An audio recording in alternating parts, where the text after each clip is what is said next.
बच्चों के लिए पाठ पूजा, भगवान से प्रार्थना, यह माता पिता का दायित्व है। वो अपने बच्चों के लिए करते रहें। शायद कभी मैंने आपको बोला हो, गुरुवार के दिन चने की दाल में थोड़ा गुड़ मिलाकर गौ माता को खिलाने से भगवान विष्णु के ऊपर 108 इलायची चढ़ाकर फिर छिलका निकालकर उस इलायची को पीपल की जड़ों में गुरुवार के ही दिन रख दें, जिससे बच्चों का काम धंधा और धन की उससे बरकत होती है। जो कार्य से अभी तक सेट नहीं हुए हैं उन्हें काम मिलेगा। 3 से 7 गुरुवार तक यह काम करने से काम धंधा ठीक हो जाएगा भगवान की कृपा से। जो यह उपाय बताया है, वड़ का पत्ता ले लें, गुड़ के साथ उसमें यह इलायची छिलका उतार कर वह इलायची पीपल की जड़ों में रख करके 3 से 7 गुरुवार तक यह काम करने से घर में बरकत होती है। करके देख लीजिए। कोई इसमें कोई ज़्यादा धन तो खर्च हो नहीं रहा है, बस करना ही तो है, कर लीजिए। कुछ और विशेष बात मैं आपके बीच में रखना चाहता हूँ। माँ का फर्ज, पिता का फर्ज, ये सब अपने अपने फर्ज को अदा करें। सिर्फ जन्मपत्रियाँ लेके न घूमें, कुछ कीजिए, जिंदगी बदल जाएगी। माँ का फर्ज है बच्चों को, बेटी को अच्छे घर में पहुंचाने के लिए पूरा प्रयत्न करे, पूरी कोशिश करे। बिटिया को अच्छे से अच्छे घर में पहुंचाया जाए, माँ का फर्ज है। पिता का फर्ज है बेटे को योग्य बनाने में, उसके वाणिज्य कार्य में खड़ा होने के लिए पूरी मदद करे। आपकी योग्यता, आपकी क्षमता आपके बच्चों के काम में आनी चाहिए।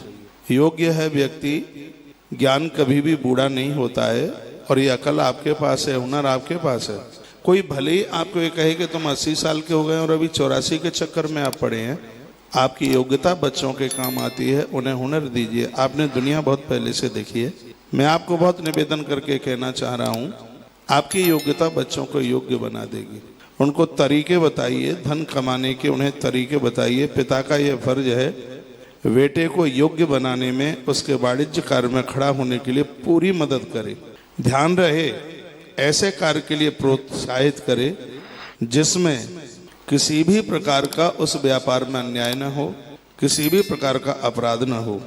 ऐसा हमारे आचार्य जन कहते हैं। जो कोई नया काम धंधा शुरुआत करने को जा रहे हैं, आरंभ में ऐसा कीजिए कि धन कम लगे और आवक ज़्यादा हो।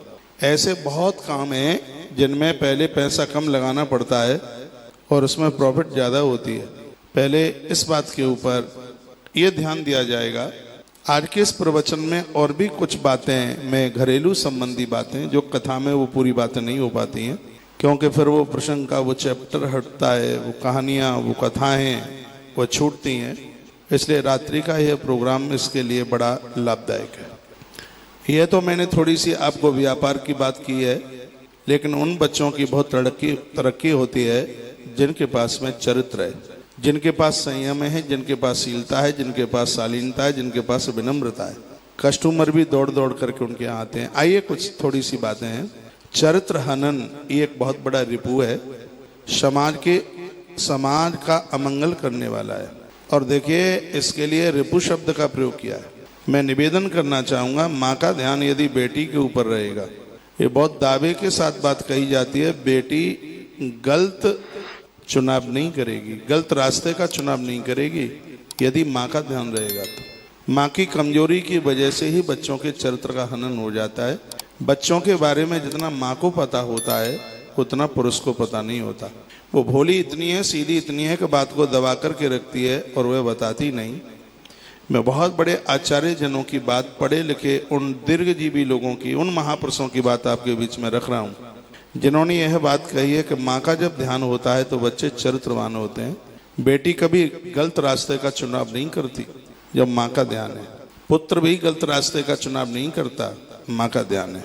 बेटा हर किसी बेटी में माँ और भगनी का दर्शन करेगा, माँ का ध्यान होगा तो। माताएं अपने पुत्र को चरित्रवान और बलवान बना सकती हैं। उसके लिए बहुत ऐसे इतिहास हैं। माँ अंजनी का चरित्र है उसमें, माँ जीजाबाई का चरित्र है, महाराणा प्रताप की माँ का चरित्र है, गुरु नानक देव की माँ का चरित्र है। बहुत ऐसे इतिहास भरे पड़े हुए हैं।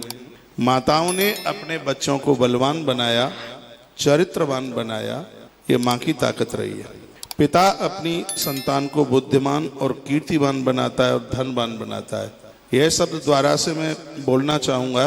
इस समय बहुत माता पिता अपने बच्चों के साथ बैठे हैं, थोड़ा बच्चे भी मेरी बात के ऊपर ध्यान देंगे और माँ बाबूजी मेरे बहन भाई भी इस बात के ऊपर ध्यान देंगे। माताएं अपने पुत्र को चरित्रवान बनाती हैं, बलवान बनाती हैं।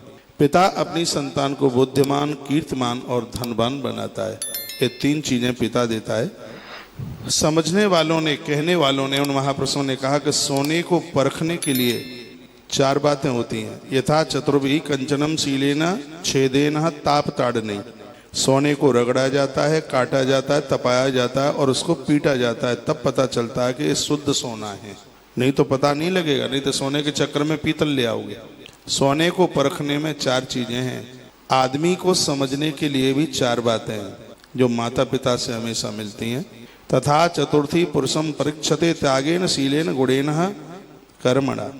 आदमी के अंदर चार चीजें कौन कौन सी हैं? लिखने लायक बातें: त्याग, शील, चरित्र और कर्म।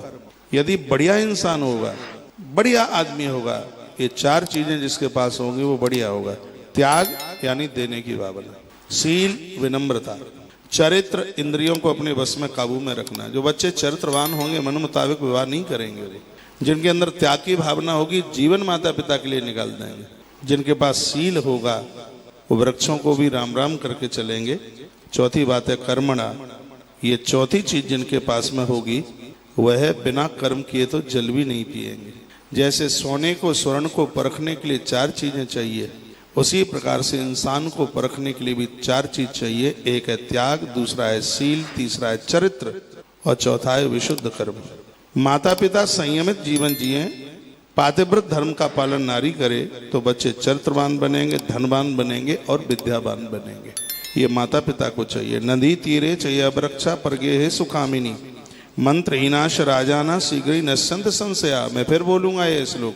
नदी तीरे चय वृक्षा पर गे हेसु कामिनी, मंत्रहीनाश राजाना शीघ्र नश्यंत संशया। इसका अर्थ है कि स्त्री को चाहिए कि वो दूसरों के घर जाने से बचे, नहीं जाए।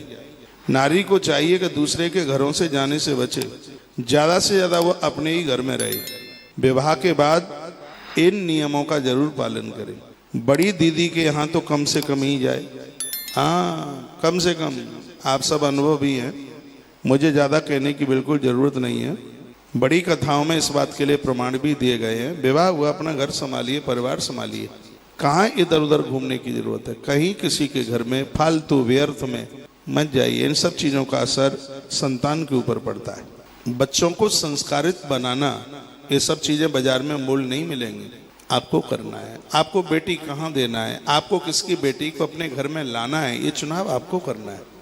लेकिन ये सब चीज़ें आजकल आपने बच्चों के ऊपर छोड़ रखी हैं, इसलिए बहुत दुखदाई है, बहुत कष्ट हो रहा है। ये बच्चों का काम नहीं है, आपका काम है। ये काम बच्चे ही करेंगे। मैं कालिका पुराण की कथा में कल ही निवेदन कर रहा था।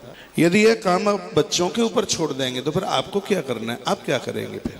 बहुत ध्यान से सुनिए। जहाँ आप अपनी बेटी दे रहे हैं उनके माता पिता, दादा दादी और नाना नानी का इतिहास जरूर जानिए। जहाँ आप अपनी बेटी को दे रहे हैं उनके माता पिता, दादा दादी, नाना और नानी का इतिहास जरूर जानिए। कोई आत्महत्या करके तो नहीं मौत को प्राप्त हुआ। यह अपराध पीढ़ी दर पीढ़ी लोगों को कष्ट पहुंचाता है। यह आत्महत्या का जो एक पाप है वो इन कुटुंबों को छोड़ता नहीं है, इसलिए इसकी परख करें। इस परिवार को किसी को कोई ऐसी बीमारी तो नहीं है जो वंशानुगत चल रही है।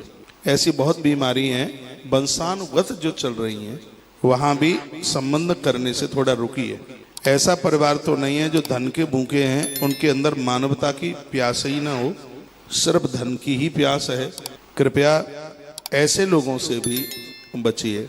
देखिए जो धन के भूखे हैं, देखिए कि परिवार संगठित है कि नहीं। संगठित परिवार की बेटी नहीं आएगी तो आते ही आपके घर को, परिवार को अलग अलग कर देगी। तत्पश्चात कारोबार देखिए किस हिसाब का, ये भी देखिए। बड़े बड़े कारोबारी दुनिया भर के लोन लदे होते हैं, कुछ ये भी देखें। गोत्र देखिए, आपसे मिलता तो नहीं है। वर वधू की आयु को देखिए, कहीं ज्यादा अंतर तो नहीं है। ये सब बातें ग्रंथों में कही गई हैं। इस समय धर्मशास्त्र जैसे दिव्य ग्रंथों के माध्यम से गोत्र देखिए आपसे मिलता तो नहीं है, एक गोत्र के साथ विवाह नहीं करना। वर वधू की आयु का अंतर जरूर देखिए, जिसका वर्णन ग्रंथों में किया गया है। द्वितीय विवाह प्राय ज्यादा से ज्यादा असफल होते हैं, वहां कृपया सोच समझ करके कदम उठाएं।